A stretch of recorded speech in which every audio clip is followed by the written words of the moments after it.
Sorry, we're running a few minutes late today. Welcome to the show. If you've got nutrition questions you'd like me to answer, go ahead and start typing those in now. We'll do our best to get as many questions answered in the next hour or so.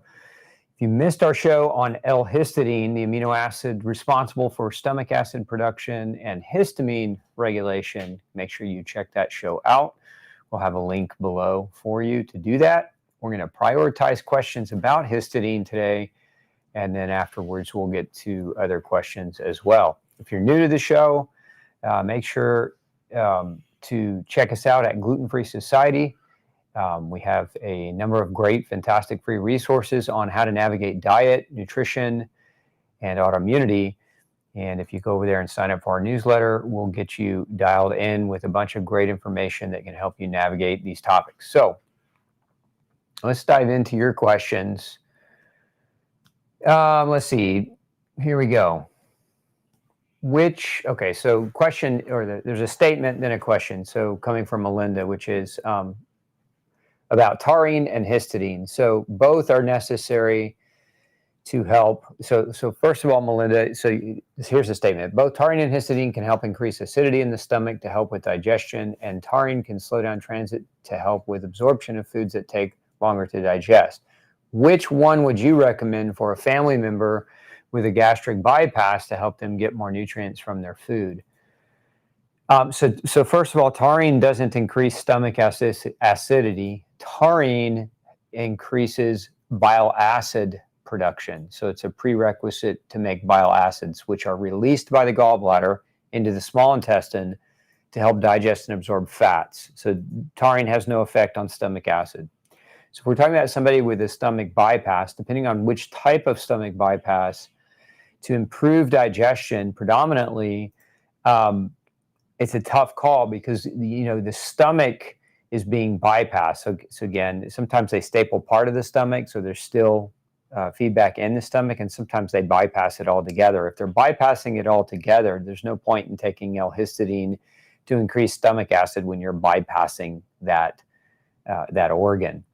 Now, on the other hand, if we're trying to help with just primary absorption, taurine can help make bile acid, but I wouldn't recommend either of those for somebody that has had a stomach staple or a stomach bypass. I would recommend digestive enzymes to help them break their food down more aggressively, especially proteolytic enzymes. So we have a product called Ultra Digest for that. And what that's going to contain is it's going to contain enzymes that can degrade protein. And here's why. The stomach is largely responsible for initiating the breakdown of proteins into amino acids. And if you skip that because you've had a bypass, you need that extra help in digesting proteins on the other end of that bypass. So Ultra Digest proteolytic enzymes would be kind of a better angle to take than taking either L-histidine or taurine. Let's see here. Chad is asking, can low histidine cause scabies to not die? I don't know. If you're having trouble with scabies, I would suspect more than anything you're still being exposed. But also, I would suspect you might have a weakened immune system. So histidine can play a role in immune system function, and so theoretically it may be possible. But I would look to other things, Chad. I would strongly consider having a full nutritional workup done so that you could get a better understanding of what are the deficiencies that you might have that might be suppressing your immune system or derailing your immune system's ability to help you fight. But L-histidine wouldn't be like on the top of the list of things that I would say if you have scabies, take L-histidine. Can one get enough histidine from a carnivore diet? Traditionally, yes. That being said, I've seen carnivores with histidine deficiency. I think, theoretically, any good, wholesome diet should be enough nutritionally to help support people. But there are under certain circumstances or conditions, we can burn through more nutrients and need more than what our diet might be able to provide fully. And so, an example of this might be many people go carnivore because they feel better when they do it, right? Carnivore diet's it's a low oxalate diet. It's a gluten-free diet. It is a carbohydrate restricted diet. it's a lectin-free diet. So there's a lot of potential reasons why a person might feel better going carnivore. But one of the trends that we see clinically in people that really benefit from carnivore is the fact that they're in mold, and mold causes mast cell activation, and that leads to an uptick in demand for histidine through histamine. So a lot of people that when they get in mold have a mast cell issue, and so they're making a lot more histamine as a result of mold exposure, and so they're burning through histidine to make that histamine. This is why many on carnivore diets can be histidine deficient. So carnivore diets are fine short term. Long term, I would question the nature of how well a carnivore diet is gonna contribute to the potential for malabsorption, things like vitamin C and potassium and other nutrients that are lower in just a meat-based diet. You know, those are concerns that I would strongly consider anyone following that diet for any length of time to get measured periodically to make sure you're not developing deficiency. So what makes us sensitive to histamine, and what should we do about it? There's several things. You could be in an environment where you're being basically bombarded by things you're reactive to or allergic to, and so you have like histamine dumping and develop mast cell activation, and so then you become basically when you're over bombarded with histamine, you start having what doctors refer to commonly as mast cell activation. Those mast cells are trying to protect you from whatever it is in your environment, right? So it's not that your immune system is broken, it's that it's doing its job, and so it's the environment that becomes the problem. A moldy environment is one of the most common reasons why we'll see histamine intolerance develop, but mold is not the only thing that can do it. I see very frequently people with tremendous histamine responses and allergenic responses because they eat ultra-processed food, or have poor nutrition overall. I mean, I've seen thousands of cases of people with gluten sensitivity shrug off seasonal allergies after they changed their diet, meaning their whole life they were dependent on Benadryl or other antihistamines to get through the spring and the fall, and then when they change their diet, get some solid nutrition in them, they no longer have seasonal allergies. It was just malnutrition in disguise. So you know, anybody who's been told they have histamine sensitivity or histamine intolerance or mast cell activation, you got to start looking at your food, you got to start looking at your behaviors and start making changes there, because, you know, oftentimes that's the solution.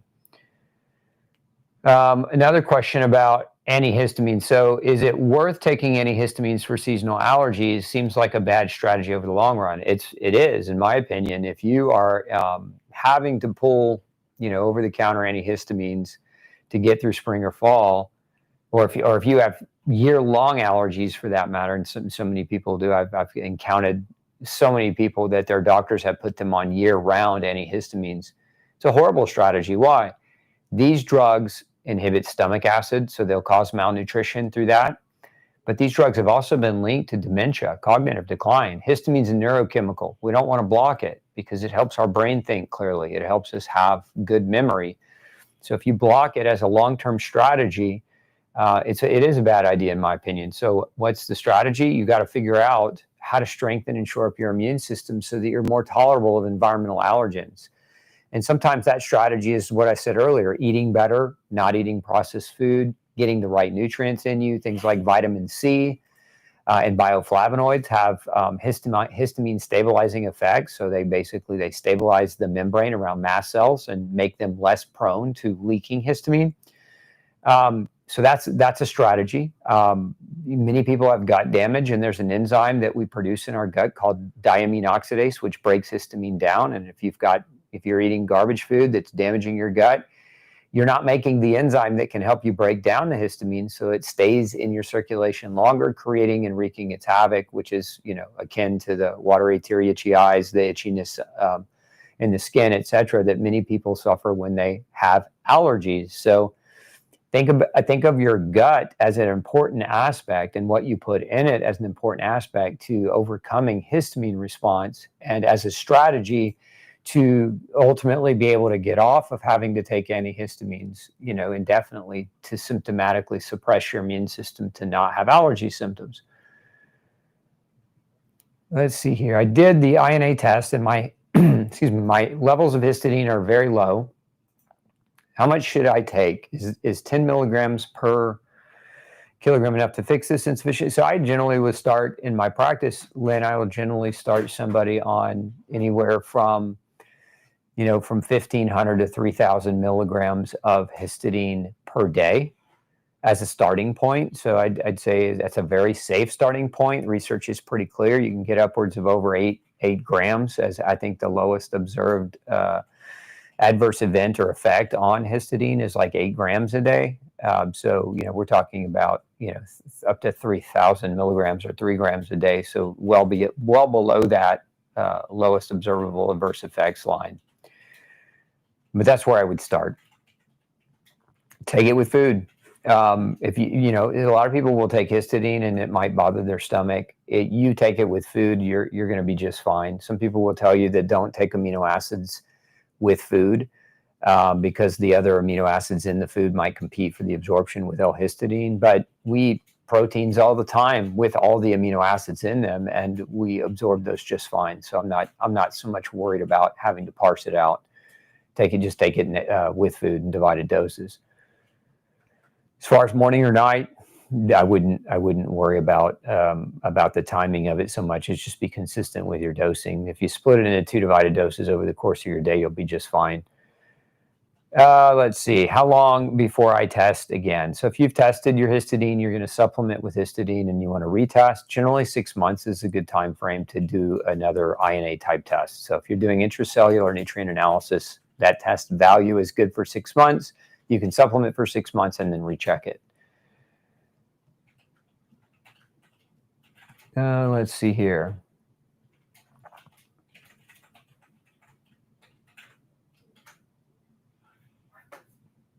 This could be a histamine type of question, but Scotty says, my son at age of 9 is showing Epstein-Barr and PANS. I guess assume your pediatrician has diagnosed him with PANS. Constant rage, what can we do? Look for mold, hands down. If PANS is the diagnosis, you got to look for mold, and it's probably going to be there, and you'll probably find it. It's a very big driver of PANS. The Epstein-Barr is irrelevant. That part I wouldn't, Epstein-Barr shows up in people who are immunocompromised. And if we look at statistically, I think it's like 78% of people have positive Epstein-Barr antibodies. That doesn't mean you have Epstein-Barr. So that sometimes Epstein-Barr gets blamed on a lot of things. There are a lot of, internet experts out there that try to blame Epstein-Barr on stuff. But in my experience, Epstein-Barr is the consequence to immunosuppression, and it's not the driving force behind the illness.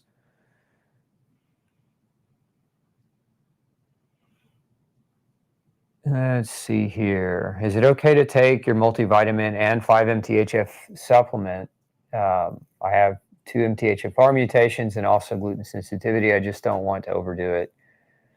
So which multivitamin are you referring to? But if you're, depending on how much you're taking, Julie, so if you're taking like ultra nutrients as an example and you're taking 4 capsules a day, could you also take 5-MTHF with folate and B12? You could.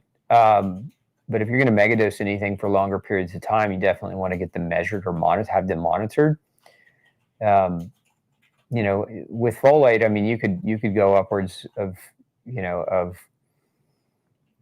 the standard dose is about 800 micrograms, and if you 4x'd that, even 6x'd it, you'd probably be okay, even over a long period of time. Folate's generally, because it's water soluble, very short half-life and doesn't tend to cause a lot of symptoms, unless where we'll see folate, methyl B vitamins cause problems for people is when they have environmental mold exposure. Taking methylated B vitamins at higher doses, generally people in mold are going to have heightened reactions as a result of acceleration and detoxification pathways caused by those. Yeah, so you had an INA analysis done. If you're borderline folate insufficient, 115%, then you could do very easily. You could do anywhere from 2,000 to 4,000 micrograms of folate a day in the methylfolate form and be very safe. Been struggling with stomach issues, slow digestion, SIBO inflammation for years. I've also been gluten-free during that time, and it has made me fearful of food. What do you mean when you say, Brittany, when you say gluten-free, are you grain-free? Are you traditionally gluten-free? Traditional gluten-free means wheat, barley, and rye-free. Many people going that route still struggle because they don't understand that oats and corn and rice have forms of gluten in them that can also be detrimental. If this is the first time you're hearing that, read my book, No Grain, No Pain, and follow that diet in the book for about 30 days and see if that gives you the shift that you've been looking to get from diet change. That's where I would start first. Outside of that, you can get tested for food sensitivity. You can have your gut tested to see if you're making adequate quantities of digestive enzymes. That's another thing that sometimes people that have been told they have SIBO, they're not digesting their food well because they have digestive enzyme deficits from prior damage. And so that may also be something you want to explore if you haven't already. You might consider a spore-based probiotic with SIBO. Spore-based probiotics are generally very well tolerated. We have something called Biotic Force, which is spore-based that might be helpful for you. The key is not to fear food, embrace food, but just be intelligent about the way you embrace it. I think, too, it's in defining what food is. We have kind of a culture, unfortunately, that has redefined what food is, right? You go to a restaurant, you go to, whether it's a sit-down restaurant, whether it's a fast food restaurant, most people have the perception that they're being served food. What you're actually being served is highly chemically processed, ultra-processed foods that are genetically modified, that have been sprayed with pesticides, herbicides, fungicides. If it's animal meat, it's animals that have been fed foods that were sprayed with pesticides, herbicides, and fungicides. It's not food. It's chemicals disguised as food, and it makes people sick. And I think the quicker our society wakes up to the fact that that's the case and starts to take food in their own hands and become responsible for clean, single ingredient whole foods and making their own foods, we're going to see society's health dramatically improve. But and I'm not saying that to you, Brittany. I don't know what your habits have been, but it's just my experience, 24 years of practice, to see people say to me all the time, I eat a really good diet, and then we start parsing what their perception of a really good diet is, and they're eating out 2 or 3 times a week. They're trying to make good selections. They're choosing broccoli and they're choosing grilled meats or whatever it might be at the restaurant, but they're not realizing that meat has meat glue in it.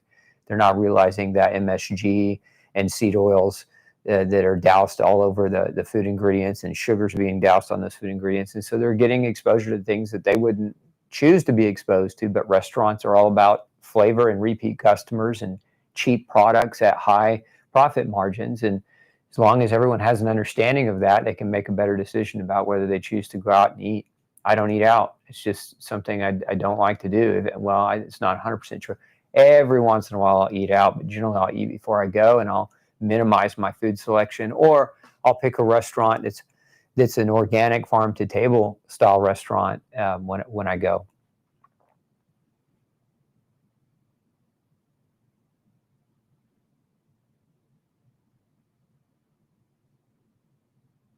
Let's see, Lynn's saying, we from the Facebook support group would like to know about toothpaste. Lots of the natural toothpaste, xylitol, potentially from corn and or bentonite clay. My dentist told me that bentonite clay is too abrasive and it's hurting my enamel.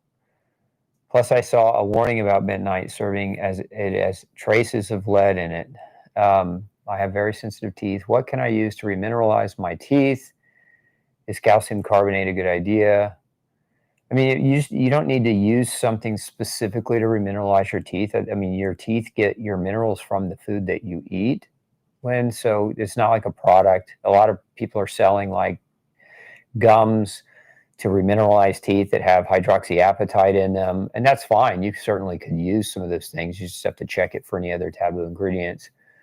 But as far as toothpaste is concerned, yeah, bentonite clay, in my opinion, is also, it's too abrasive. You'd be much better with something that was a little milder, or even like a baking soda would be a better option. You can make homemade toothpaste is an easy thing to do.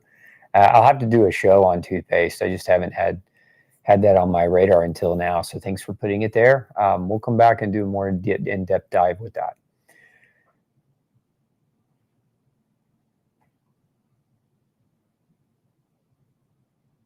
Dr. Osborne, have you seen the documentary Blue Truth about the jab and the swab up the nose? I remember a guy asked you a question a long time ago and you were on track with your thoughts. I haven't seen that documentary, so I can't comment on, on what they're claiming or saying.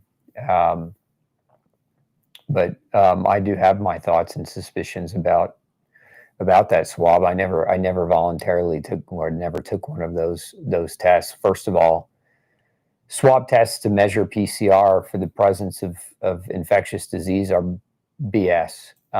You cannot diagnose using PCR. And I see this all the time. I see a lot of dentists using PCR tests now. A lot of functional medicine people are using PCR tests of the gut. They're not diagnostic. They're research purpose tests, but they're not intended to diagnose quantitatively an infectious microorganism. And so, in my opinion, it's not that PCR is junk science, it's that using PCR for that purpose is. Anyway, we'll move on. So questions about my thoughts on specific labs. I don't, if I don't have anything nice to say, I generally don't like to say it. I maybe mispronounce your name, but Shiri or Shire. I just, let that be the statement that you need to hear. I don't have commentary on labs that I don't have good things to say about.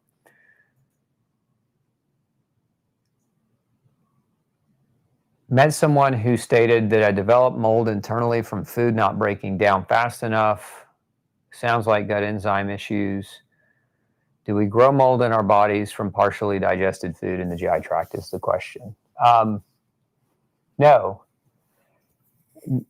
I mean, what you have in your gut is you have a mycobiome, myco meaning fungal, and everybody has some fungal microorganisms living inside of their GI tract. They serve a role and there's a purpose, just like we have bacteria in our guts, right? And we use the term microbiome, that refers to the bacteria, but mycobiome refers to the fungal species that are present in humans' GI tracts. Generally speaking, those are going to be there. Now, what can happen with undigested food, especially in the form of heavy carbohydrate, is you can overfeed the fungal population. So you can basically overfuel the microbiome, leading to an aggressive overgrowth of those microorganisms. And when you get something like candidiasis, which is an overgrowth of candida in the gut, it can create toxins and byproducts. It can cause fermentation to occur within your gut, or what we call autobrewery, which is where it converts carbohydrate into alcohol and acetaldehyde, causing liver potential damage and B vitamin deficiencies, among other things. But you don't have, like, when you use the term mold, I think it's maybe better to classify mold in two ways. There's external mold and there's internal mold. The internal mold, the mold that we have inside of us, those are yeast. And those are single cellular microorganisms, and they're naturally a part of our flora in our GI tracts unless they overgrow. And the number one way to make them overgrow is to take antibiotics repetitively. Antibiotics kill off the bacteria, and that leaves all the resources for yeast. They start taking all the resources, and then they grow out of control, and then you can be in trouble. But when we're talking about environmental mold, that's a multicellular microorganism. Molds like black mold and Aspergillus and Penicillium and Chytomium and Fusarium, those are multicellular microorganisms. They generally are not living in your gut or colonizing your body. And that's not to say you can't get those molds to colonize your body. We know, for example, that Aspergillus can colonize human lungs and make a person very sick and even kill you. But that's typically found in the severely immunocompromised people, not so much in regular folks. So I don't know if that answered your question, but undigested food in the GI tract in the form of carbohydrates can lead to yeast overgrowth. And then that yeast can come back and cause a variety of different types of problems for people. But we also do have a normal quantity of yeast in our GI tracts as well.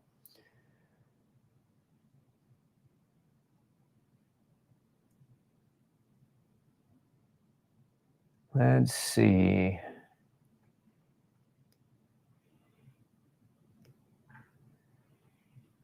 Is there anything one can do to help heal a bone infection that has been ongoing since having a knee replacement surgery in November of 23? The person has had to have removal and replacement of the infection, but the infection remains. So they went in twice. That's what I hear you saying. Original surgery in 23. It had an infection. They had to go in, remove it, and replace it again, and their infection isn't fixed. This is very common in people who are malnourished. So if that's your friend or family member, I would strongly encourage them to get a full nutritional workup done, measuring vitamins, minerals, amino acids, fatty acids, and to see where they're at nutritionally, because surgical infection, persistence, and complications post-surgically are oftentimes caused by malnutrition. Remember, your immune system to fight infection requires nutrients. And if you're deficient in those key nutrients, what a surgery is it's a scheduled trauma. It's a scheduled stress, especially invasive surgeries like total knee replacements, total hip replacements. Very, very traumatic to the body. And the body has to heal and repair that surgical damage. Now, at the same time, the body's having to heal and repair that damage. The body has also just been through a major stress, and the risk for infection is much, much higher. So you got to make sure that person's well nourished, or they're not going to recover well. It's going to be complication after complications. When I used to work in a hospital environment, we would see a lot of people post-surgically get in trouble because they were malnourished. So you definitely want to get that nutritional workup or encourage that nutritional workup.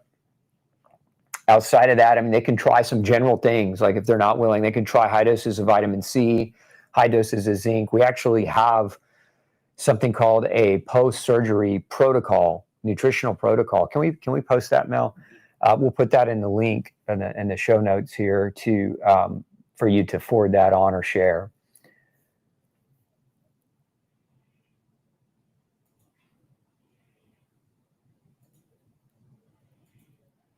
Wondering if you've heard of the mold removing product GlassGuard and how toxic it is. Would it be better than the mold? Which is worse? Yeah, I haven't heard of GlassGuard, so without having the ingredients in front of me, it's hard for me to give any kind of commentary about it, good or bad. So just can't help you on that question because I don't know what's in that particular product. I will say this. If it's a product designed to kill mold, any products that's designed to kill mold are a waste of time, waste of money, and they're usually toxic to humans too. And you're not going to win against mold by trying to kill it. You have to remove the mold, or you have to remove yourself from the mold. So one or the other. Like if you're doing remediation, the key to remediation is to remove the water damaged materials that are growing mold and replace them, and then to properly clean the air so that you scour the air. You can use air scrubbers. There's something called fine particle remediation that can also be done. And so these are strategies to just kind of help remove the molds and the toxins that molds produce from the circulatory air once the mold has formally been removed physically. But you don't try to kill it. It's probably one of the biggest mistakes I see people make. They think they're going to spray an antifungal or treat the mold with something that kills mold.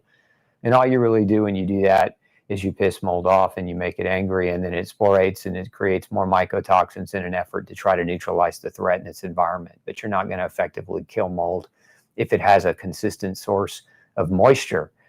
So you've got to neutralize the source of moisture as well. That's one of the other key elements to remediation.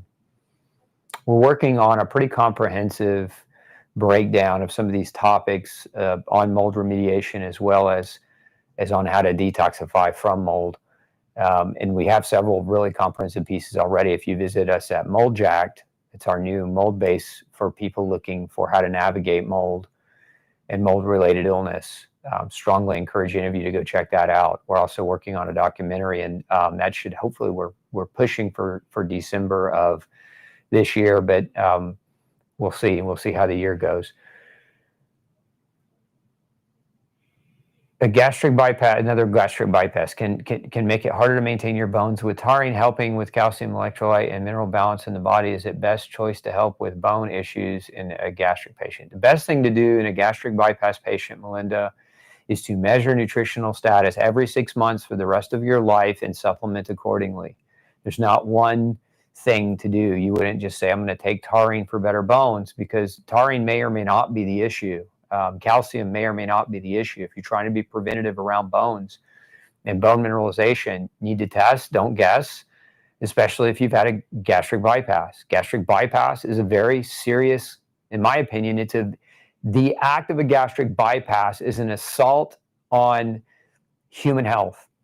Because what the doctors are telling you is, in an effort for you to be able to lose weight, we need to do this surgery. But what they're not telling you, and maybe you need to lose weight, maybe somebody's morbidly obese, and so losing that weight is very beneficial in many ways. But what they have to also tell you, or what they should also tell you, is by doing this, you will be malnourished the rest of your life, and it is your job to monitor your nutritional status, because if you don't, you're going to end up with many types of other disease risks, including cancer, bone loss, heart disease, stroke, autoimmunity. Malnutrition is dangerous. It's probably the most dangerous thing that we could face. It is really, in the health world, it is the most dangerous thing we face, not because it's so dangerous in the sense that, oh gosh, we should all fear being malnourished, but because people don't respect food. Doctors don't understand nutrition. They don't teach it to their patients. They don't emphasize its importance. And so people go around thinking that Chick-fil-A and McDonald's are okay. And then they become malnourished. And malnourishment is a silent killer. I mean, it doesn't come and kill you tomorrow. It's an insidious enemy that slowly erodes at your constitution year after year after year until you're broken. And then once you're broken, you get a diagnosis. The diagnosis has nothing usually to do with the fact that you're malnourished, but it just puts a stamp on your medical chart, and then they approve a drug, and your insurance will cover a drug that does nothing for your malnutrition and only appeases your symptoms and doesn't really fix you. And that's why it's so dangerous, because there's so many, in my opinion, there's so many irresponsible doctors that should know nutrition that don't, and honestly just aren't qualified to help people with chronic illness. It's a very different story if we're talking about somebody needing a surgery or somebody needing acute care medicine. But as far as chronic disease goes, we've got a horrible situation going on.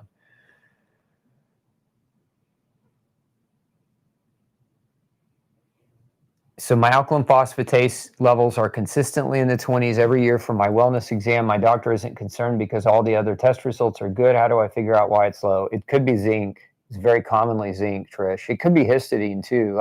Alkaline phosphatase, you make alkaline phosphatase from your bone, you make it from your liver, and you make it from your intestines. And if it's low, it could be an indicator of malabsorption. And zinc is one of the most common reasons why alk phos can be low. So you might get some nutritional testing done, Trish, to measure zinc, or even consider taking zinc for a few months, and the next time you get your testing for alk phos done, see if it comes up.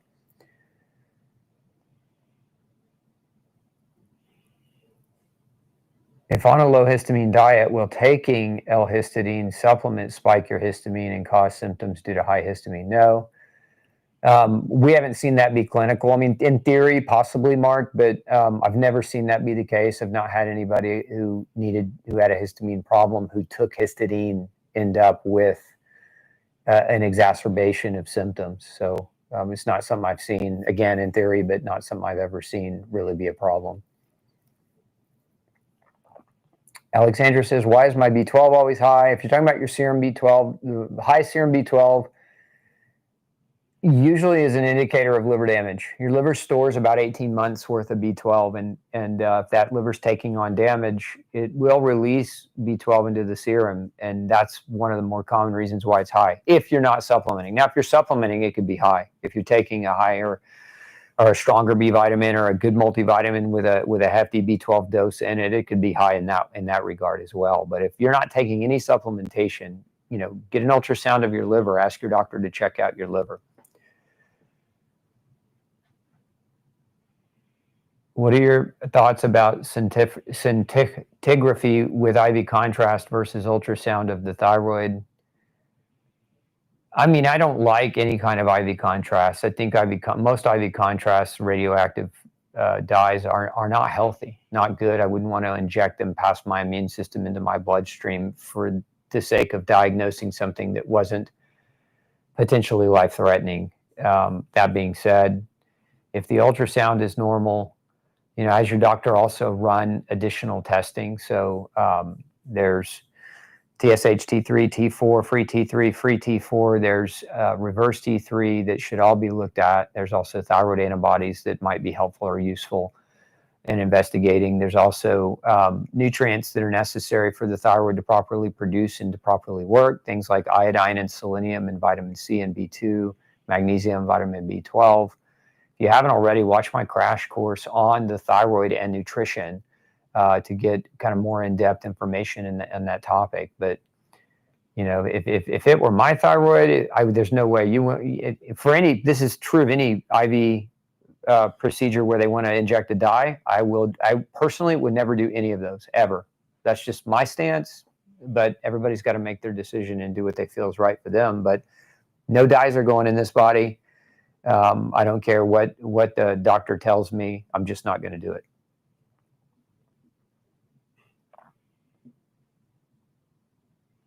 Can histidine and or taurine still help for acid if parietal cells and intrinsic factor antibodies in gastric intestinal metaplasia? So, yeah, it can, but you also have to figure out why the histidine can. Taurine's not going to do anything for the stomach. Again, as I mentioned earlier, taurine is more, its functionality works more in the liver gallbladder for bile acid. But don't confuse bile acid for stomach acid. But histidine can still be helpful even if you've had parietal cell antibodies or intrinsic factor antibodies. But for most people, that's caused, this is my experience, I see a lot of that caused by gluten or other dietary sensitivities or chemical exposures through food, dyes, preservatives, additives that are damaging to the intestine and can trigger things like metaplasia and autoimmune antibodies to be produced against the cells or against IF. So you've got to reverse engineer what you're doing, what you're being exposed to that might be driving that process first. Histidine can help, but it isn't going to resolve the metaplasia or the antibodies. Supplement support for Lyme disease, and is antibiotic always necessary? Depends on the case. I mean, I wish I could say no. I've seen cases where, even one case comes to mind. This was a patient about 15 years ago, severe rheumatoid arthritis that was misdiagnosed. It was actually Lyme disease. And so she had been seeing a rheumatologist, was referred to me. We started treating her under the auspice that she had. This was actually one of the things that taught me never to trust the prior diagnosis of the other doctor. Because she had a RA diagnosis. She came to me for RA, but in actuality, when she was A-receptive or non-responsive to treatment for RA, we found out through additional investigation that she actually had Lyme. And in her case, the natural antimicrobials didn't work. And so antibiotics worked wonderfully for her. And she made a great recovery. So it depends. Antibiotics can be a game changer for some people, but so can certain antimicrobials. There are a number of different antimicrobials that can be effective in cases of Lyme. Maybe we'll have to do a special show. It's been requested to do shows on arthritis, rheumatoid arthritis, and Lyme, and I think we'll probably get one of those done for you guys this year.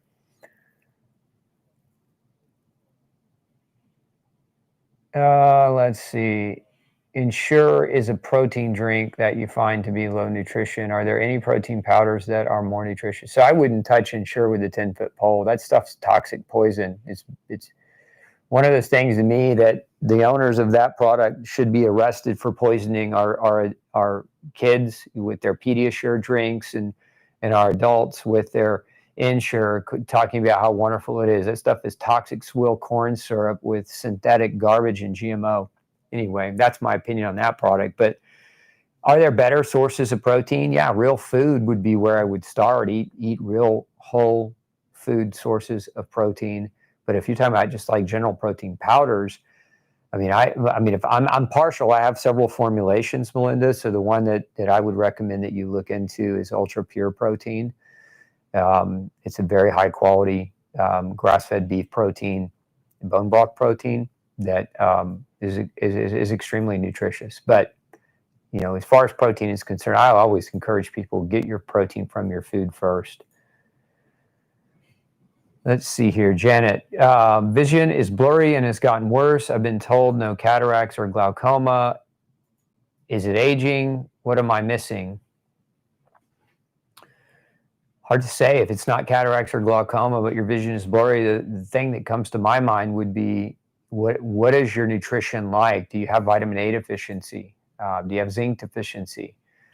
Do you have vitamin E deficiency? Are your antioxidants low? Because those are all things that can affect the integrity of your vision. Outside of that, kind of start in the nutritional realm. One of the other biggest reasons I see blurry vision is mold exposure. Somebody's in mold. This is exactly what happened to me and my family. Like, my vision was like super crystal clear, like a pilot. I could read tiny letters from half a mile away. And after mold, it just deteriorated. It started with blurry vision, and my vision started to deteriorate because many of the mold toxins and products that molds produce, the volatile organic compounds that they make, the mycotoxins that they make, the Eiffel fragments that they spit out are very, very damaging. They're free radicals, and they hit the eyes, and they can do tremendous damage to the eyes and brain. But I would, if I checked my nutrition and all was well and there wasn't any major deficit there that was giving me any benefit, I would look next, probably as a general investigation, I'd look toward mold in my house.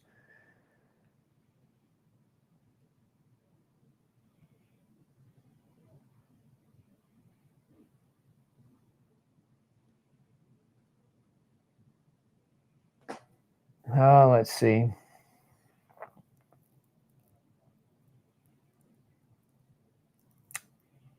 In your experience, do you find that migraine headache sufferers tend to be deficient in taurine? No, not in my experience. I mean, we measure it, but it's not. I wouldn't put it in the top of the list. I'd say if we're talking about migraines, vitamin B12, hands down, number one. Magnesium, probably close second. Vitamin B1 is quite common. Vitamin B2 is quite common. CoQ10 deficiency is quite common in the people that I have seen historically with migraines. So, but taurine, I mean, it can happen, but it wouldn't, like I said, I wouldn't put it at the top of the list. What about super rare people with mastocytosis? Maybe rephrase your question. I don't know. What do you mean, what about us rare people? If you're talking about in terms of histamine, I would say the same thing I said about people with allergy problems. Mastocytosis has a trigger. And if part of that trigger is that you're eating foods that make you kind of, if you're eating foods that stimulate immune responses that drive histamine production, and you do that for a long period of time, that can be part of what drives that condition. So I would want to know about food. I'd want to know about environmental chemical exposures. I would want to know about the potential for microbial issues, and I definitely would want to know nutrition status, especially things like vitamin C and omega-3 fatty acids, because of their role in the integrity of the cell membrane to prevent histamine dumping. I have to take allergy pills basically year-round. What's the alternative? I think I mentioned earlier that the alternative is to get tested, figure out what it is that is making your immune system hyper-responsive to your environment. And it's very rarely that people just have allergies on the scale where they're allergic to the year. They're allergic all year round. There's generally something else you're being exposed to that's causing hypersensitivity in your immune system that's making you hyperallergenic. And you have to figure that out. There's 4 things that we like to start with when we measure people, with that in mind. Food, chemicals, microbes, and nutritional deficiencies are the 4 driving forces that can really contribute to that type of scenario. So if you've got a good doctor, that's the conversation I would encourage you to have with them.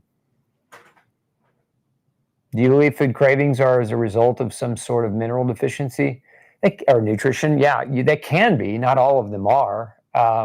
Sometimes they are. I mean, you'll see people crave a number of different things when they're malnourished. Kind of the classic example of that is people that have pica, right? They want to eat dirt to get the iron from the mineral iron from the soil. But there are foods that people will crave sometimes with nutritional deficiency. But you got to be careful, because there's also foods people will crave when they have when their brain and nervous system have been hijacked by microbial disruption in their GI tract. For example, candida overgrowth will cause people to crave sweet things, alcohol, and so those would be examples of, you're not craving those things because you're looking for nutrients. You're craving those things because the microorganisms living inside of you are telling your body to eat them because they want to be fed.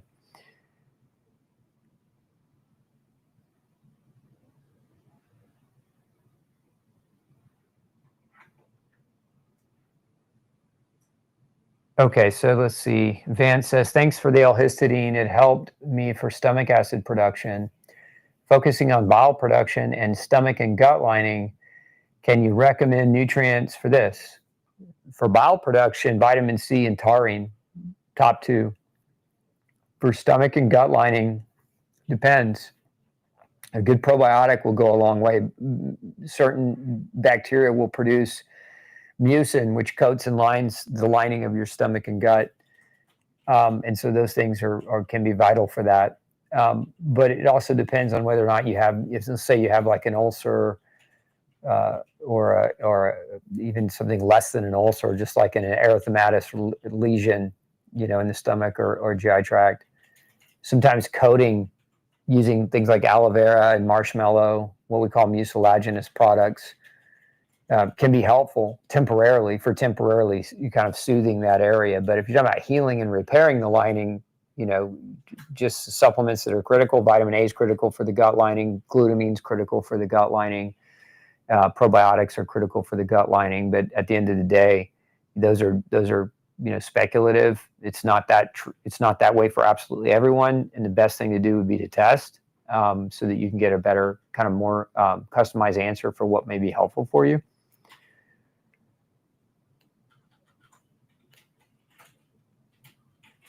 Let's see here. Taking antihistamine from past 20 years. I'm suffering from allergic rhinitis and asthma. Yeah, it looks like a lot of you have had kind of that commentary. Nanette says, why do you have maltodextrin? We have tapioca maltodextrin in our histidine because it's a flow agent. In order to mix the capsules and get standardized dosing, you use flow agents in your production, and that's a flow agent, Nanette.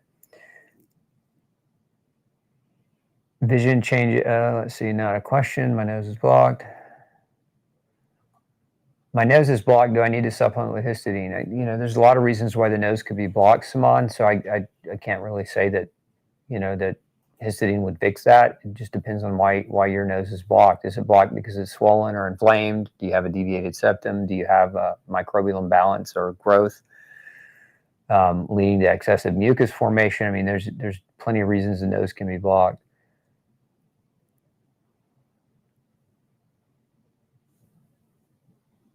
You mentioned calcium channel blockers in your taurine video. They lower blood pressure and heart rate. Does taurine also lower blood pressure and heart rate? Yeah, it can. I mean, there are studies that show that it can. Does it block calcium channels as well? Not to my knowledge. That's not how taurine works. It doesn't work by blocking calcium channels. Are there nutritional deficiencies that can occur during a lifelong grain-free diet? Great question. Yeah, there's nutritional deficiencies that can occur during a lifelong of any kind of diet. Nutritional deficiencies happen for three main reasons. Number one, we have inadequate consumption of food. And where I see this as a problem is fasting has become more and more popular, and people are over fasting. They're overdoing it. They're fasting 3 days, 7 days, but they're not just doing it occasionally. They're doing it repetitively over and over again. And so they're not eating enough calories and they're becoming malnourished. So undereating is one cause, potentially, of malnutrition. The second reason would be damage to the GI tract. And there's ongoing damage. So you could be doing things that are bad for you that are creating ongoing damage to your gut, leading to malabsorption, or maldigestion, or you could have a history where you've done a lot of things to damage your gut, and that's led to kind of a scarring or a loss of villi. And sometimes they don't repair fully. Sometimes when you get a scar, it's kind of like on the skin. When you get a scar on the skin, it doesn't sweat, it doesn't secrete oil, and it doesn't grow hair because it's non-functional tissue. And you can have the same thing happen in your GI tract. Remember, your GI tract is skin folded inward.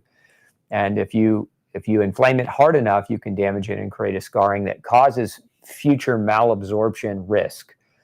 Then there's other things like somebody mentioned earlier, gastric bypass. I mean, if you've had gastric bypass, part of your intestine removed, if you've had your gallbladder removed, these are all kind of surgical reasons, post-surgical reasons why people might develop nutritional deficiencies. And then beyond those, there's just life, right? Stress causes micronutrient loss. And when I say stress, most people think emotional stress. You could have a heavy exercise program that leads to increased risk for malnutrition because you're exercising aggressively and your body has greater needs for certain nutrients to help with the recovery.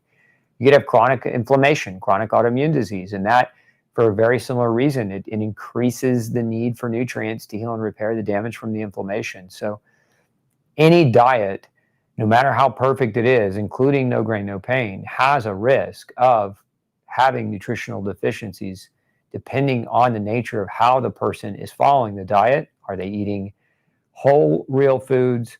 Do they have other underlying circumstances or situations that would increase the risk of developing deficiency? So there's nothing like, if you're following no grain, no pain, it's a very balanced diet. So there's nothing like screaming, hey, this nutrient is definitely going to be low. Some critics of my diet will tell you that you won't get enough fiber, which isn't true. You just won't get grain fiber. There's plenty of fiber in vegetables. But if you're following my diet and not eating any vegetables, then yeah, it's true. You're probably not going to get a lot of fiber in your diet. Now, some people require more fiber than others, but outside of that, there's really no, like, yes, everybody following this diet ends up being X deficient or Y deficient. So hopefully that gives you clarity. Vegetarian, suffering with severe low stomach acid. I'm taking antihistamine for allergic rhinitis and asthma for 10 years. Do I need to supplement with histidine? You need to figure out why you're allergic to things. If you've got low stomach acid, you can take histidine and it might help, but you're blocking stomach acid by the nature of being on an antihistamine. Like that, antihistamines block stomach acid. Histamine attaches a specialized cell in your stomach that histamine attaches to help stimulate the release of acid. And when you are taking antihistamines, you are blocking that from occurring. And so your low stomach acid may be from your medication, and no amount of histidine is going to overcome the blocking effect of what's happening with that medication. So, you've got to get that figured out, why those allergies are there. I know a lot of people just stop right there and they say, oh, I have allergies. My doc said I have allergies. I guess I'll just take this for the rest of my life. There's a reason you have allergies, and it's because your immune system isn't up to speed. And a lot of vegetarians, part of their problem is their immune system can't function properly because they're protein malnourished, and protein is a very critical part of immune function. And so I encourage anyone following a vegetarian diet or a plant-based diet to get tested periodically to ensure they're not malnourished and that's not contributory to their other health issues. So you might consider someone getting tested as well. What do you think of iodine for kids? Is there a suggested dose for children? I mean, it's fine for kids. We have it in our multivitamin for kids. Kids need iodine too. It's an essential nutrient. But I don't know that I would do mega dosing of iodine in kids. So in that regard, unless you have some kind of confirmation from laboratory testing and the child is being monitored, it's just not something I'd recommend. I have endometriosis and adenomyosis. Just had endometriomas and fibroids removed. Have you seen that diet? Yeah, diet can help tremendously with that. Most people with endometriosis and fibroids, their insulin's too high, they have blood sugar problems, and they need to control it better. And diet can definitely help with that. You can also have nutritional deficiencies that can increase the risk for the development of those fibroids. And so getting your nutrition status checked might also be a good idea for you. Sometimes get mild runny nose for maybe a day, not every day or even every month, wondering if it isn't a reaction to a bad food. If it's just occasional, I wouldn't worry so much about it. We can eat perfect food, but you could take the best organically grown food, and for whatever reason, a certain bacteria or a certain fungi is on it as well, and you get some exposure to it, and your nose starts to run because you're trying to generate mucus to put a barrier up between you and what you just ate, and it can be random like that. Now, if it's every day consistently, I would be more concerned, but if it's occasional, it wouldn't be something I would be too concerned with. I got a happy light from Verilux and realized it's LED. Is that okay or not? Yeah, I mean, it should be okay. I would love a toothpaste recommendation. I purchased Revitin. It's gluten-free and no xylitol. I mentioned, well, we're going to do some more on toothpaste. There's a couple of different brands. I'm trying to remember the name of the one we have at home, but it's escaping me at the moment, Melanie. I'll have to come back and answer that question because I don't want to tell you the wrong one. You have to check your toothpaste every time you buy it because those jerks, sometimes the company will be bought out by another company and they'll change the ingredient. I mean, we've changed toothpaste brands probably 15 times. Let's see.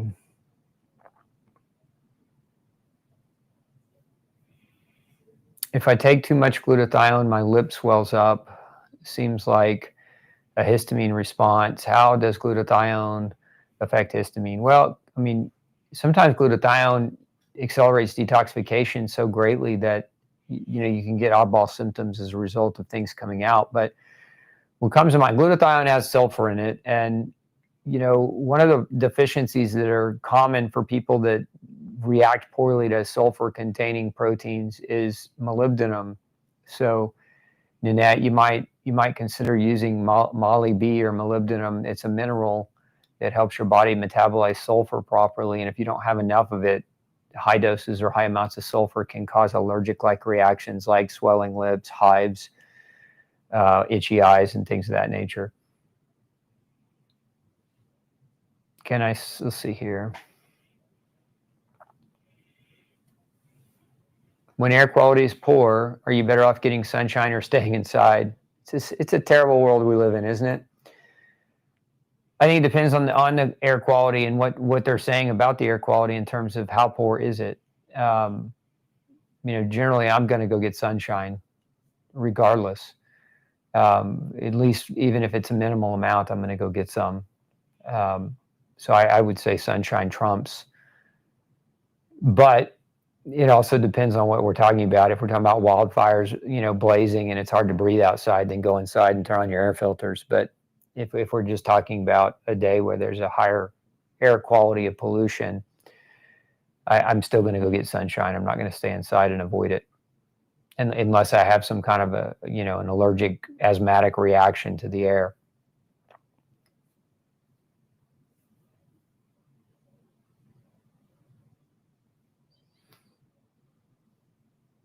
If stomach acid is so low or is low for so many, what is the type and dose of supplement to temporarily improve stomach acid? So, I mean, there's a lot of things you can do. One would be using betaine hydrochloride. We have a product called Ultra Acid. And so it actually, what it does is it puts an exogenous source of acid down into your stomach so that when you eat, you have something there to help you break your food down.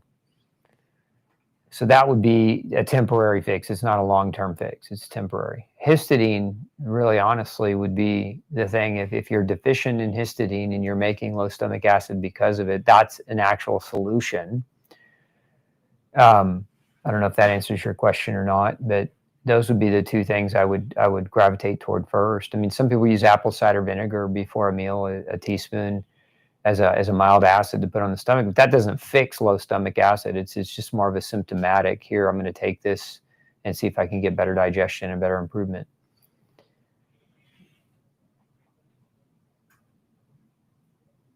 I'm gluten intolerant. I want to eat eggs, but I was told the feed they give the chickens may contain wheat. Should I avoid the eggs? No, there's no gluten in eggs.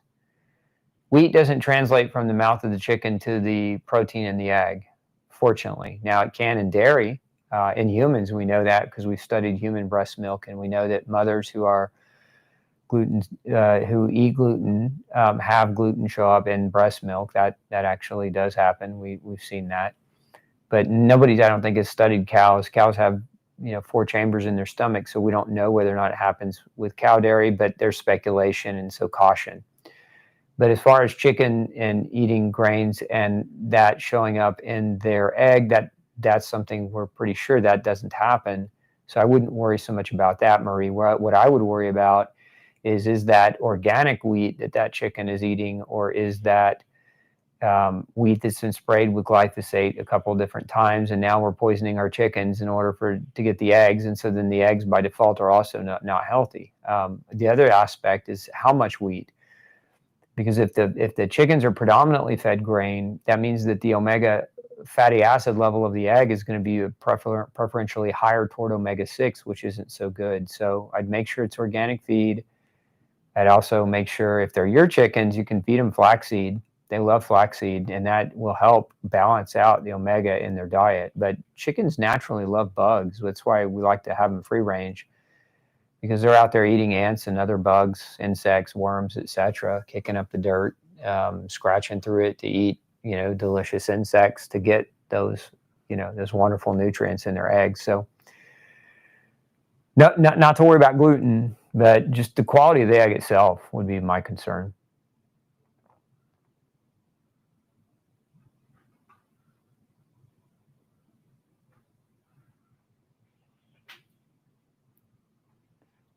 Yeah, I like Betty's comment. Grow your meat, find a local clean source.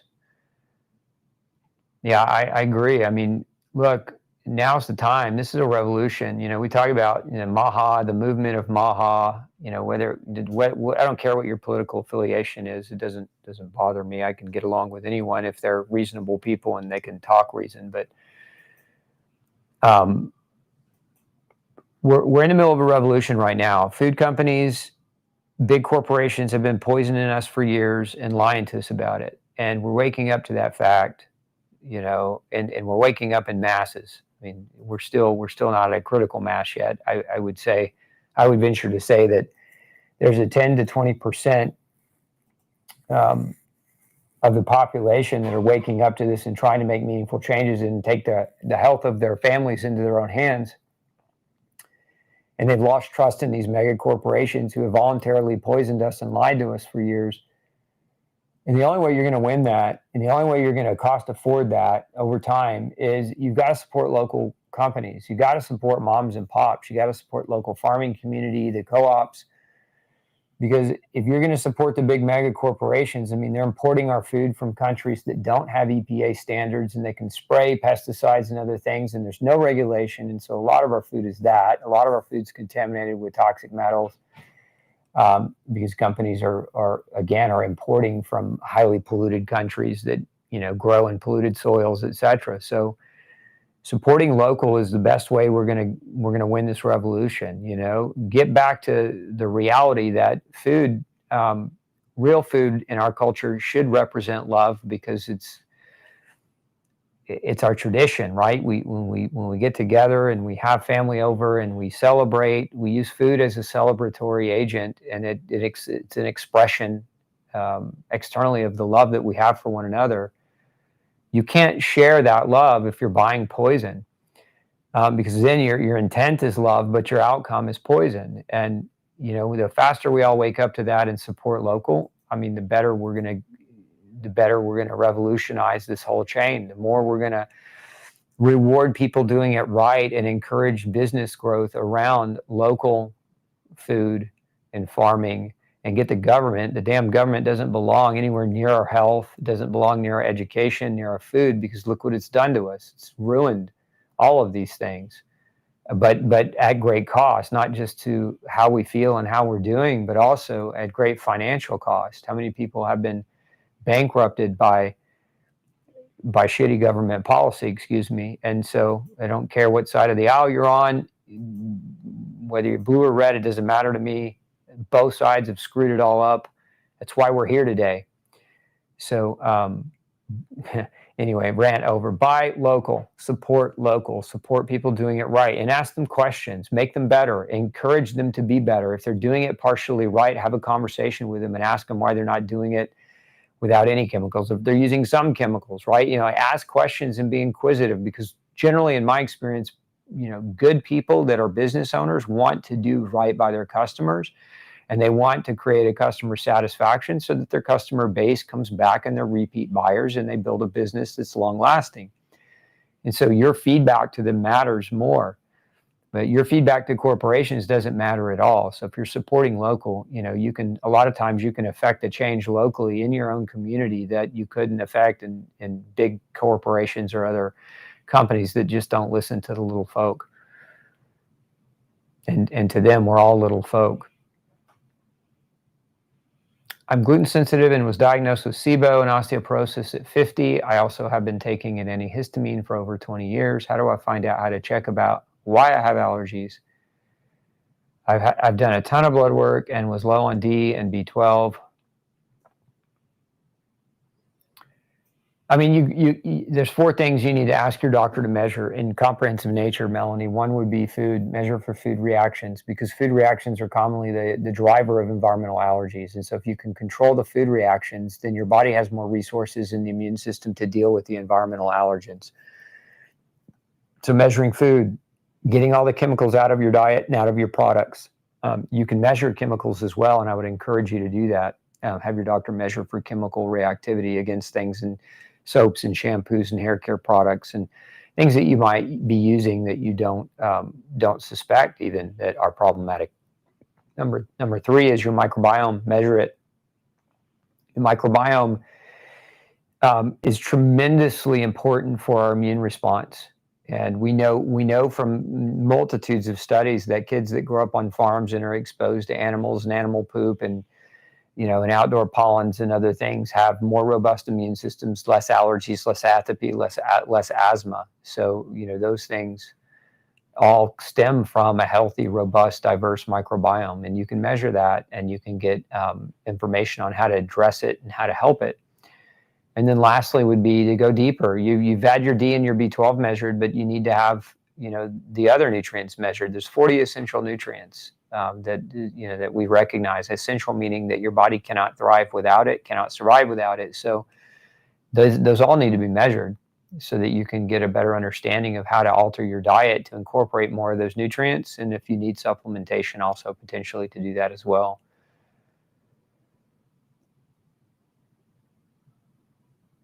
Let's see, go down on the right for me.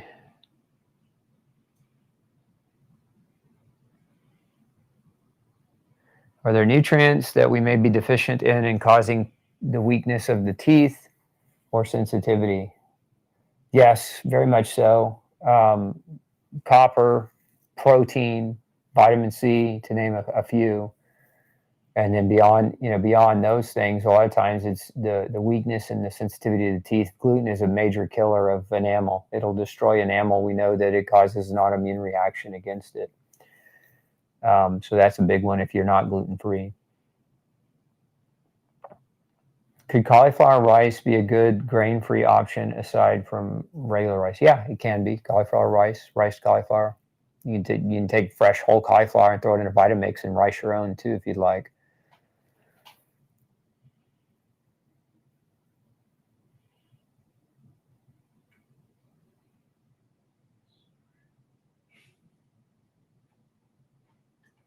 Okay, let's see. How much histidine per day for MS? I'd start at like 3,000 to 4,000 milligrams a day and go from there.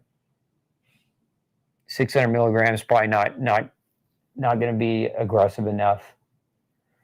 But with MS, I'd also be looking at other things. I wouldn't just look at histamine or histidine for that. I mean, histidine is important for the myelin sheath regeneration, but so is B2, so is B12, so is vitamin D. And so those all need to be assessed, measured, and addressed as well. Thoughts on serum testing versus urine testing for mycotoxins? There's no such thing as serum testing for mycotoxins. There's serum testing for mycotoxin antibodies, Lynn. It's not the same thing as measuring mycotoxins. So an antibody to a mycotoxin, which is the lab you're talking about, they're measuring the immune's reaction to mycotoxins. And I think that lab looks at IgG and IgE antibodies, which is fine. You can do that. I mean, it can be a part of the equation of helping you figure it out, but it's not comparable to urine mycotoxin testing because measuring antibodies to mycotoxins is not the same thing as measuring the mycotoxins directly. I like urine mycotoxin testing because you're measuring whether that person has high levels of mycotoxins in their body, period. Antibodies can be construed, and so they're not 100% accurate in the way that many doctors, I think, try to portray that test. It's not to say they can't be useful, but if you're asking me what my opinion is as far as if I had to choose between those two, 100% of the time, I'd choose a urine mycotoxin test, provided the patient was on a mycotoxin-restricted diet for several weeks before doing the test, because you can eat foods that contain mycotoxins as well. For example, if you drink the wrong coffee, you can get exposure to mycotoxins. I had somebody in, maybe a month or two ago drinking, I think it was 2 pots of coffee a day. Some of the highest level of ochratoxin I've ever seen in someone because of the coffee contamination. So food can be contaminated with mycotoxins, and that's where you have to be careful when you're doing a urine test. You have to make sure you're not eating them. So, coffee's the top. Grains are number one. Grains can be rich in mycotoxins. So, no grain, no pain. I talk about molded mycotoxins in my book as well. Number 2, beyond the grains, it's coffee. Number 3 is peanuts. Number 4, dried fruits. Number 5 would be conventional farm dairy, where the cows are being predominantly fed grain silage, because there can be mycotoxins in that. And then as well, old food, spoiled food. If you've ever pulled out a moldy raspberry out of a crate of raspberries and then ate the rest, by the time that mold's on it, it's on all of it. So you can get some mycotoxin exposure as well from eating food that's been sitting around too long and started to get a little bit moldy. In my opinion, don't just cut the mold off and eat it anyway. Not especially if you're trying to prepare for a mycotoxin test.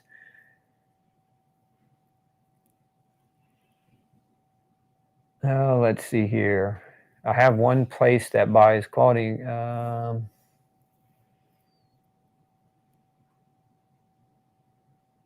like this comment. Betty says, your pre-post-op surgery instructions are great. Thank you. I had dental surgery, and I believe it really helped pain, swelling, and my sleep. Thank you. You're welcome, Betty. Thanks for chiming in with your experience. If you eat meat, protein, and fruits together, does that impact your digestion and cause digestive problems and complications?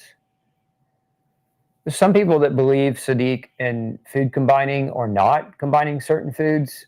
If you're healthy and you have strong, robust digestion, it shouldn't bother you to combine meat and carbohydrates or fruits together. But some people do find it's better in their case to separate. And I would say, it's not in everyone, but play it by ear. If you find you're more gassy, more bloated, more constipated, and you find that you're not so much when you split those meals out, then I would listen to what your body tells you. But it's not as a general rule, we don't say, hey, you got to split up all your food and eat it in individual differences. Saw your interview with Dr. Davis. Is it normal to have diarrhea when consuming L-Reuteri yogurt? No. You may have made it too strong, or you may, depending on how you made it, if you made it with dairy. I know a lot of people even don't do so well with dairy. I don't know what your experience has been historically, but sometimes too, when you're making your own yogurt, if you aren't careful, you can inoculate with,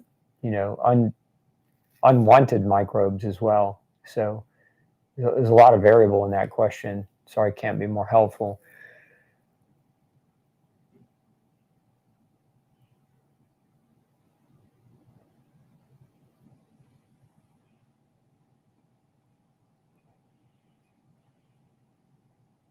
Can RNY surgery be reversed? What do you mean when you say RNY? You got to give me more specific.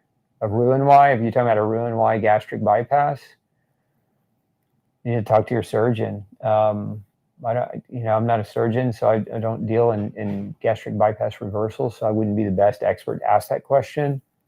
But I think that's what you mean. I'm trying to tell by the abbreviation.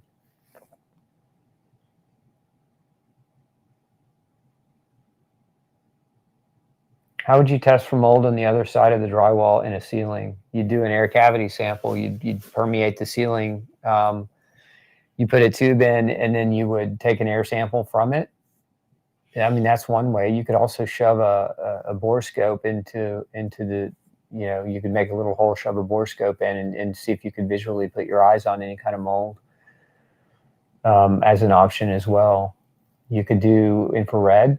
Sometimes mold grows in the ceiling because of a lack of insulation, and then there's a temperature variance that leads to condensation in the wall itself, and that that can oftentimes be detected by using infrared technology.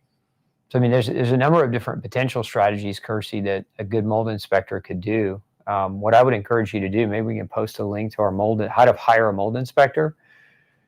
It's very comprehensive. Those of you that think you may be in mold, the worst thing you can do is hire a crappy mold inspector who thinks that air testing is a mold inspection. Air testing is not a mold inspection. Read this guide. We're going to put a link up for you all.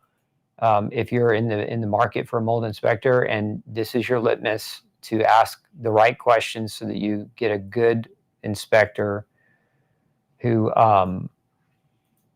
knows what they're doing and can really get you a real answer and not just a fake false negative. I see false negatives all the time on mold inspections. Probably I see 3 or 4 of those a week. And to me, that's extremely alarming because these people are trying to find mold, but the mold inspectors are not qualified, and they're not doing a good job of being forensic. And so they're not finding it, and they're putting the lives of these people at risk because they don't know how to do their damn jobs.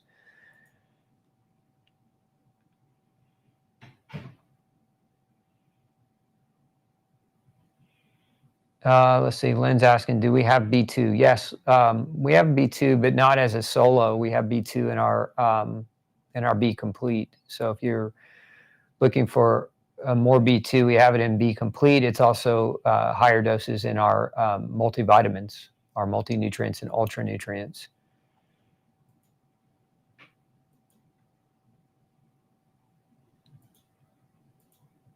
Let's see here. What do you think about EDTA for the removal of metals? I think it works pretty well, especially for lead.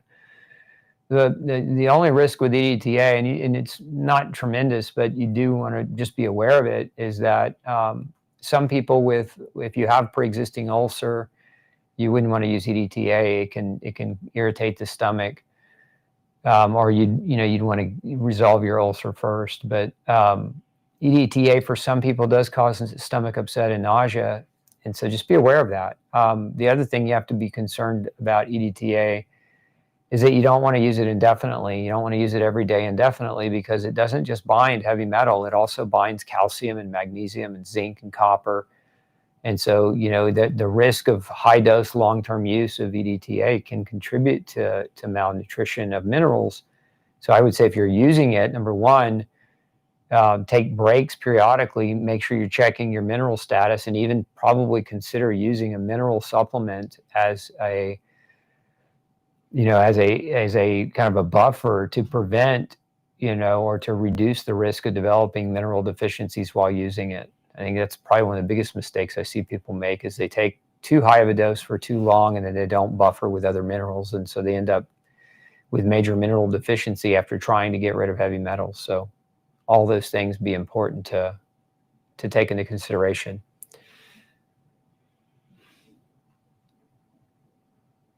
Okay, my vision. Thoughts on EMF and 5G towers? Not good.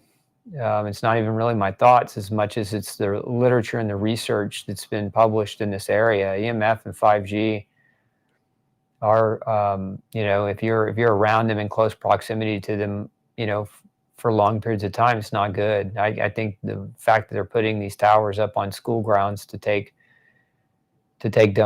money from these companies to fund the schools is horrible. I think you're putting the kids at risk. Anyway, you should check out on EMF stuff. Check out Nick Pineault, Pineault. It's French Canadian name.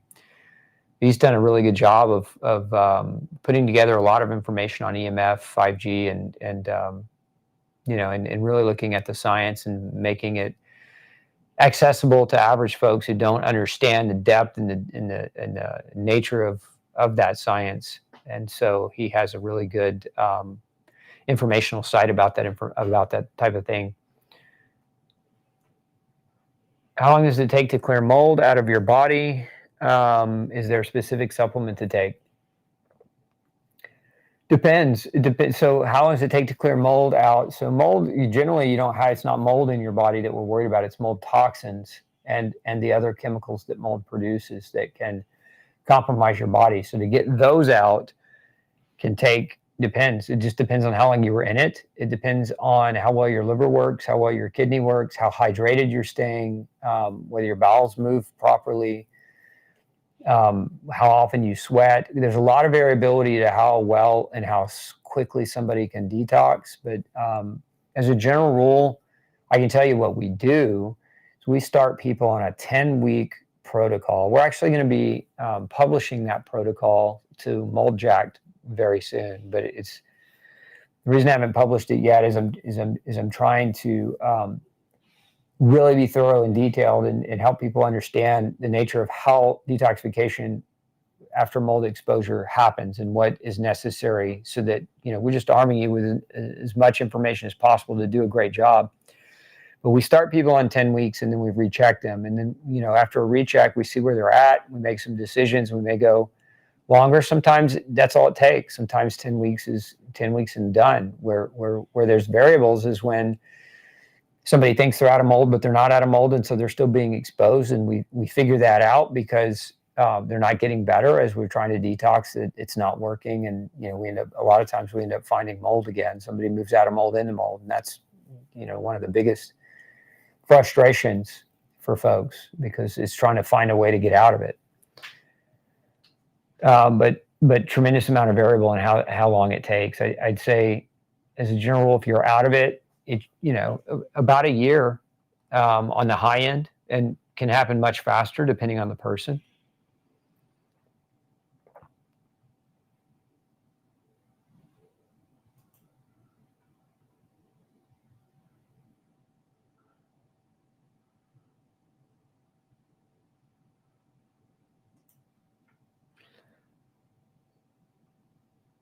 Let's see.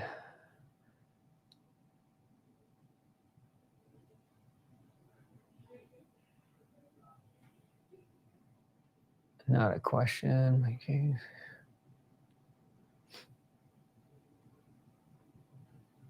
Go down for me.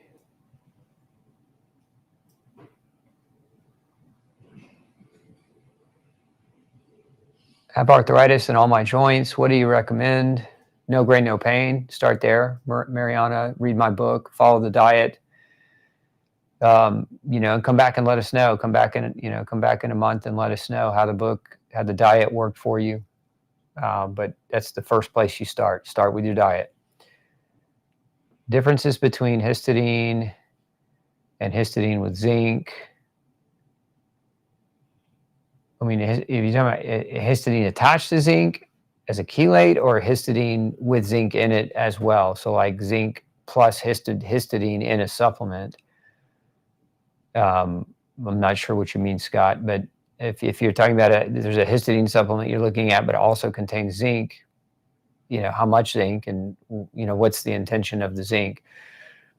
I like, a lot of times I like using, with amino acids, I like using pure amino acid as as an option, unless we're just trying to hit them with a blend of all of them. And then in which case we do that sometimes as well. But if I'm trying to deliver high dose amino acids, I don't want a lot of other ingredients in that product, because I want to be able to make sure I'm getting to doses that with that amino acid that are effective without having to worry about, am I taking them too high on another ingredient filler in the product?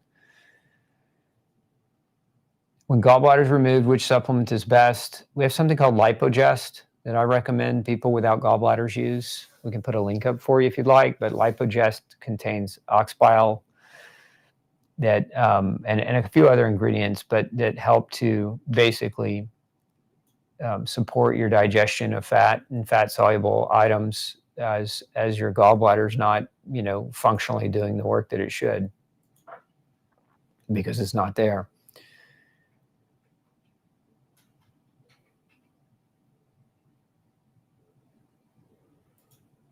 When thyroid is removed, which supplement is best?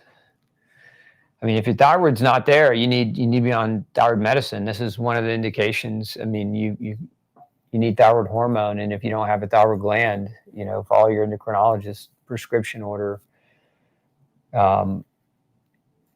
As far as supplements, it just depends. I mean, there's a number of things that can support how well that subscription thyroid medicine you're taking works. I mean, for example, for it to work properly, you need nutrients like omega-3s and selenium.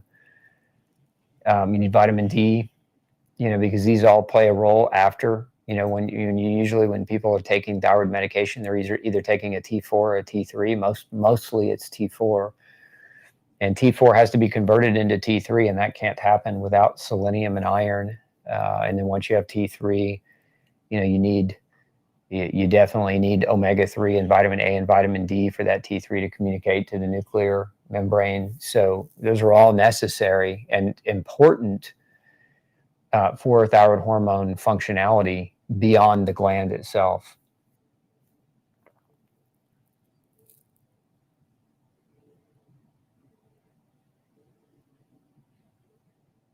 Do you recommend herbs for mold detox or pharmaceuticals?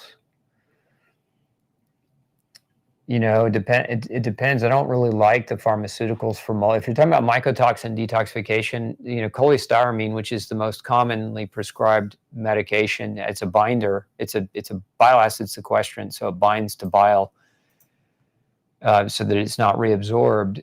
And the problem with that is it originally was designed to lower cholesterol. Cholesterol is needed to heal and repair after mold. So if you're taking high doses of cholestyramine to bind mycotoxins out of your body, but lowering your cholesterol, I'm just not a fan of that philosophy. I think that it slows down healing, but it also increases the risk for the development of vitamin deficiencies, particularly vitamins A, D, E, and K, which you also need to heal and repair after being in mold. So I don't like pharmaceuticals that have nutritional consequences. Not for long periods. I mean, maybe in the very short term, that would be an okay thing. But the doses of cholestyramine these doctors are using are extremely high, and on top of them being extremely high, they're taking them for a very long time, and so the longer you're on it, the higher the dose, the greater the risk. Is Knox gelatin a good source of amino acids? It's not grass-fed, so it's not a brand that I would recommend.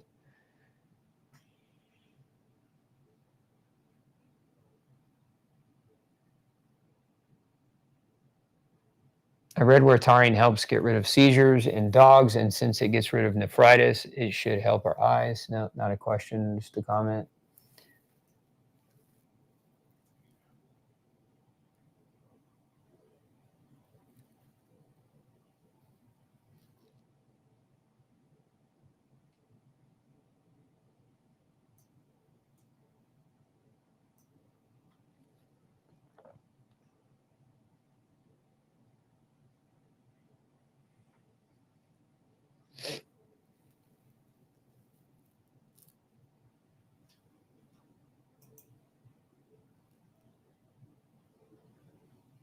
Any way to clean upholstered furniture that's been in a moldy environment?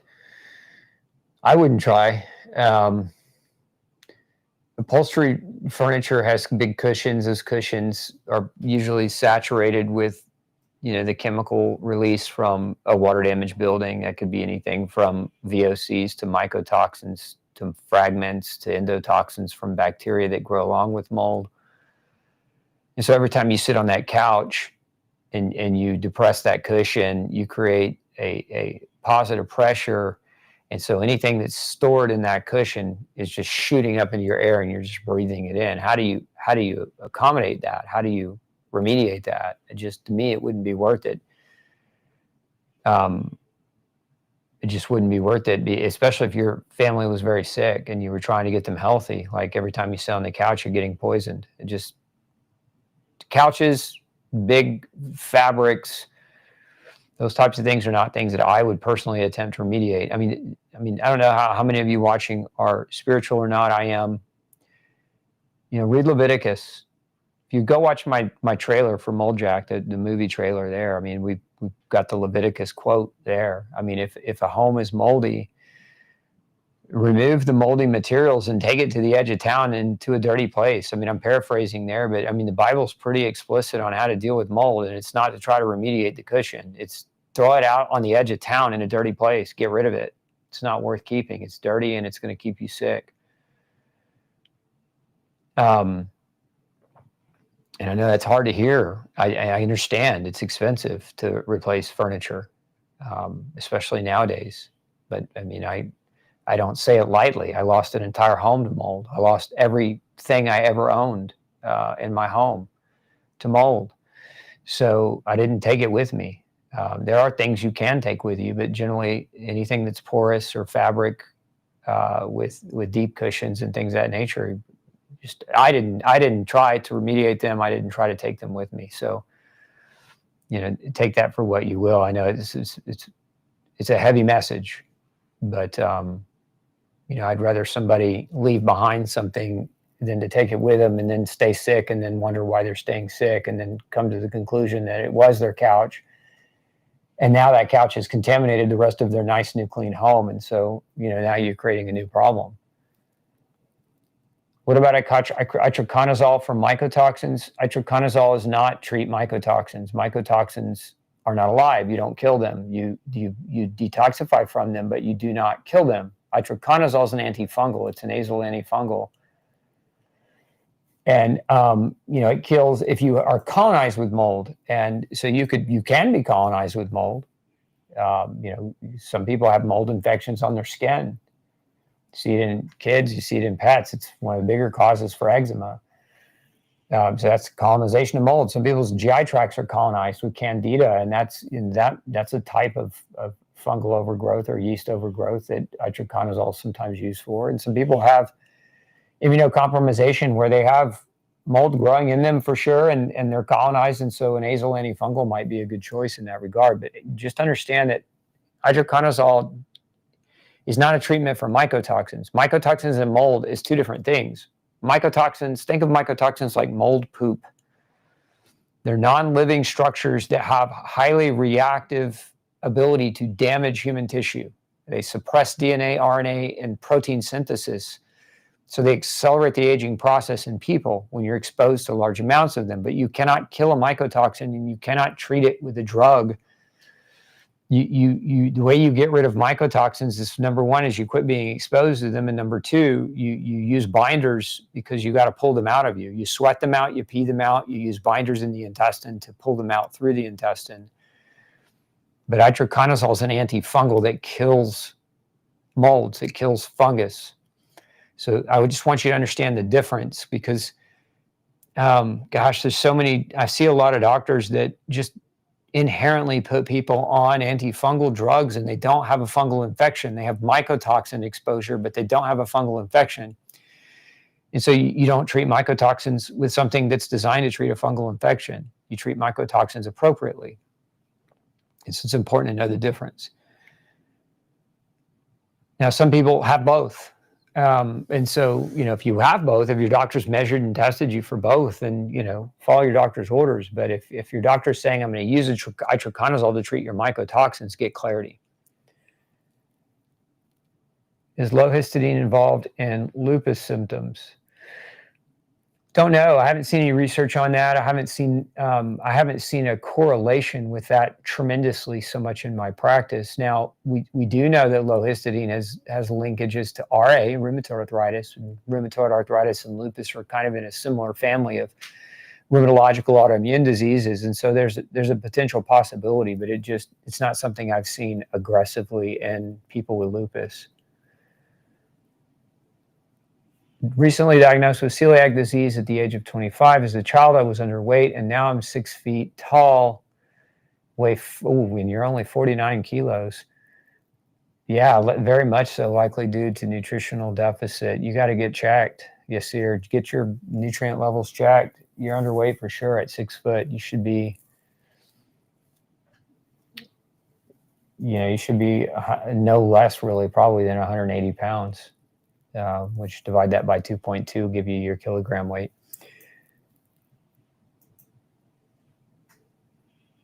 What supplement would you suggest for people who are malnourished, especially B vitamins?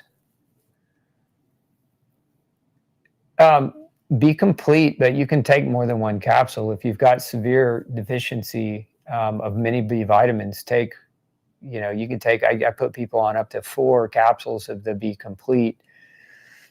We sometimes will use individual B vitamins depending on which one. So we've got a lot of different types of B vitamins. Choline, we've got methylcobalamin, which is a B12 lozenge. It's 5,000 micrograms. We've got a benfotiamine vitamin B1 that is 150 milligrams per capsule, which is, again, much higher dose. We've got a product called hydroxycobalamin that has B6, B12, and folate in it. We've got a folate product, a methylfolate called 5-MTHF. So it depends on which B vitamins you're talking about. But if you're just trying to get an array of B vitamins, you can go higher on the B complete dosing, to get higher doses. You have to kind of be careful with B vitamins. They can cause nausea for a lot of people, and especially B6. A lot of formulas contain more B6 than what they should, especially as pyridoxine hydrochloride. And I try to be a little cautious around that. Not that it's such a huge risk factor, but there are some people that are a little more sensitive to it, and you just want to know that.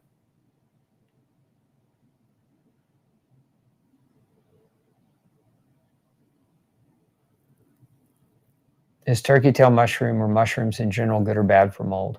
It's indifferent. Some byproducts of mushroom, like beta-glucans, help to detoxify from mold exposure.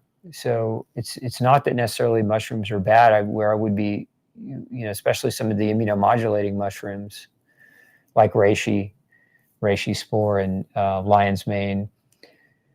But as a general rule of thumb, we have people avoid mushrooms when we're mold testing, when we're doing mycotoxin testing, because we don't want their diet to give us a false positive on their test.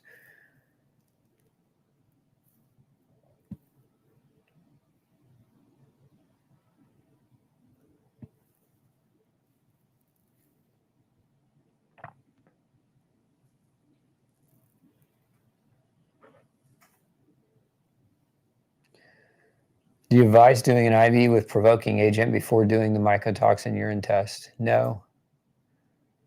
I mean, not unless you're trying to tease out past exposure versus current exposure, but you should. I mean, they're very, very rarely, Diana, will I do a provoking agent before a mycotoxin urine test. And I do it sometimes. I've had cases where a person came back and their test result was normal, but intuitively their symptoms were so ingrained and matched mold, and their diet was already so tight and dialed in, and they were doing everything right. Intuitively, sometimes I will repeat a test with a provocation agent. I mean, I had one a few months ago we did, and she came back. The first test was negative. The second one after provocation was extremely high. And in her case, she was one that had liver damage. So like her liver enzymes were high. So we knew her liver wasn't working that well. And so we repeated the test under provocation to see if her test was falsely negative, and it was a false negative, and we actually got a positive and ended up finding the mold in the home, and now it's currently dealing with it. Have you gotten good results with autonomic dysfunction? Yes. What do? You measure causation: food, chemicals, microbes, nutritional deficiencies. Do you guys see a theme when you watch and tune into the show? Food, chemicals, microbes, nutritional deficiencies are the 4 driving forces for chemical inflammation, and those have to be looked at. It doesn't matter what your it doesn't matter what the name of your illness is: autonomic dysfunction, dysautonomia, reflex sympathetic dystrophy, chronic regional pain syndromes, rheumatoid arthritis, lupus, scleroderma, dermatomyositis, ankylosing spondylitis, Hashimoto's, Graves' disease. It doesn't matter. The names are just names. They're clusters of symptoms, and it's just a manifestation of chronic inflammation that your body is manifesting. And you have to understand what's causing that chronic drive, and you have to remove those triggers. And when you remove the triggers, your body can heal itself. There's no magic to this. The body knows how to heal, but the body can't heal if you're poisoning yourself inadvertently and you don't know it. So learning what your triggers are becomes the most important first step in recovery.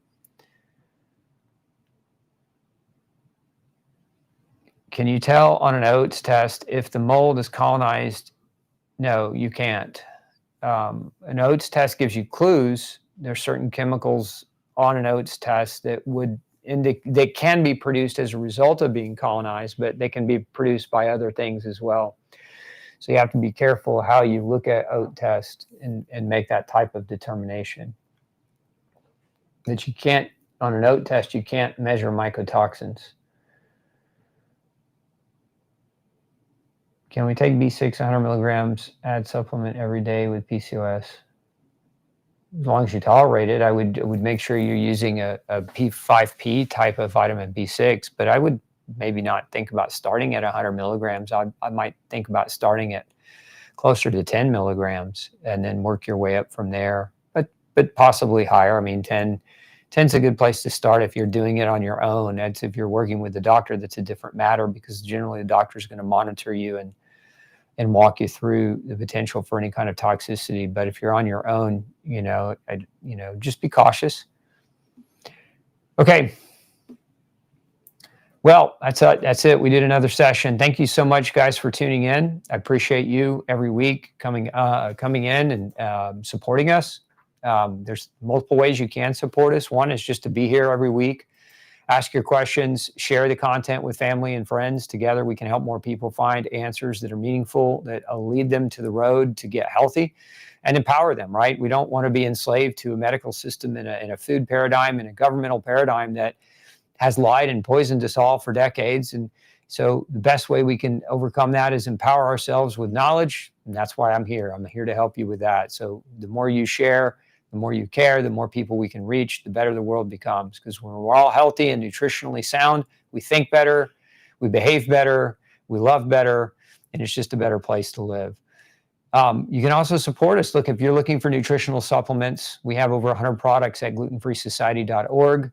They're gluten-free, they're pharmaceutical grade, they're very high quality. I've been using them for decades in my private practice, and your support there is encouraged. We appreciate your patronage.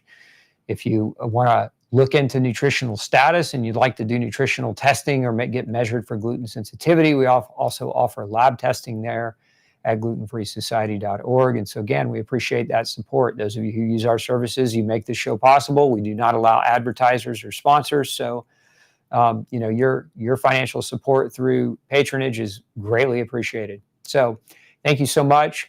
I wish you all, well, tomorrow's a Good Friday, and I wish you all a happy Easter weekend. And we'll be back on Tuesday for another Dr. Osborne Zone, and Thursday again at 12:30 Central Time for another live Q&A. Have a fantastic weekend. Take care.